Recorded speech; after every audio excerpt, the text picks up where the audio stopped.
Another Downing Street memo. Gosh, there's been hardly any evidence up till now that we went to war on faulty intelligence. Is there, Jim? You remember the Downing Street memo that basically said Bush wanted to remove Saddam through military action, blah, blah, blah, but the intelligence and the facts were being fixed around the policy? Yes. And not the other way around.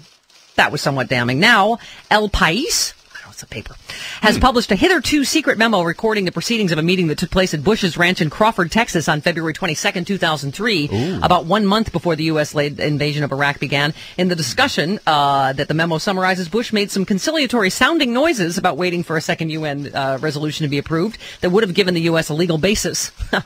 Legal basis. Yeah. I know that. Remember that point that was? We pretended it needed to be illegal.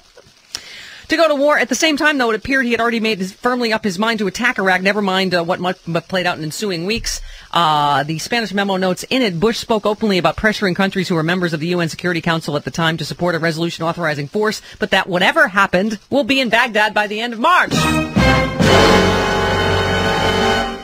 Oh, dear God. This is I'll get to more of this later. This isn't part. This memo is just, it's like we have an 8-year-old running the country, a petulant, impatient 8-year-old. Yes. The memo also reveals at the time of the meeting it might have been possible to buy off Saddam Hussein. Jim mentioned this yesterday. In retrospect, the notion suggests, in theory at least, there might not have been any war at all if the Iraqi dictator could have been peacefully removed, except that Bush was determined to go to war at any cost. Bush told Aznar, who's that again? Jose Maria Aznar. Thank you. Was the president, prime minister, I don't remember. Yeah. The leader of Spain. Spain, exactly. Yes. Bush told Aznar the Egyptians are speaking to Saddam Hussein. It seems he's indicated he'd be prepared to go into exile if he's allowed to take $1 billion and all the information he wants about $1 billion. That's a bargain. We spend that in a week. Yeah, exactly. In Iraq. Anyway, so I believe we have the audio of that conversation between Bush and Aznar.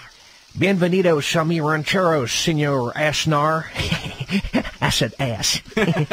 Yes, very amusing, Mr. President. There's no need to speak Spanish. My English is excellent. Yeah, but you talk with a funny accent. And why is your middle name Maria? You gonna be one of them Macaronesians. You mean maricon? No. Do I look like Larry Craig? It is very common in Catholic countries for men to take the Virgin's name. I'll take her name and her phone number. She won't be a virgin for long. You continue to amuse me, Mr. President. You are every bit as reasonable as Jose Jimenez. Now, to get down, as you say, to brass tacks, we are concerned about the upcoming United Nations vote on a resolution for war with Iraq. Yeah, yo Nintendo. Turd Blossom already told me.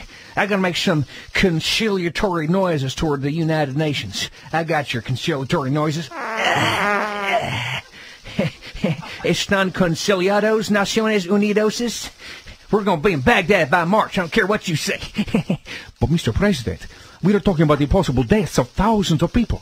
You think? That many? Cool. Rat-tat-tat-tat, shock and awe. Wartime president. Boom, smoke them out. Rat-tat-tat. Thousands of deaths. Mr. President, don't you think patience is in order? Screw patience. And her sisters, Hope and Charity. We had a three-way in college, and them Catholic girls are really easy. No offense. Non take it, Mr. President. I, too, went to Universidad. Wow, that was sad and scary and funny. True. Just like my life. True. Okay.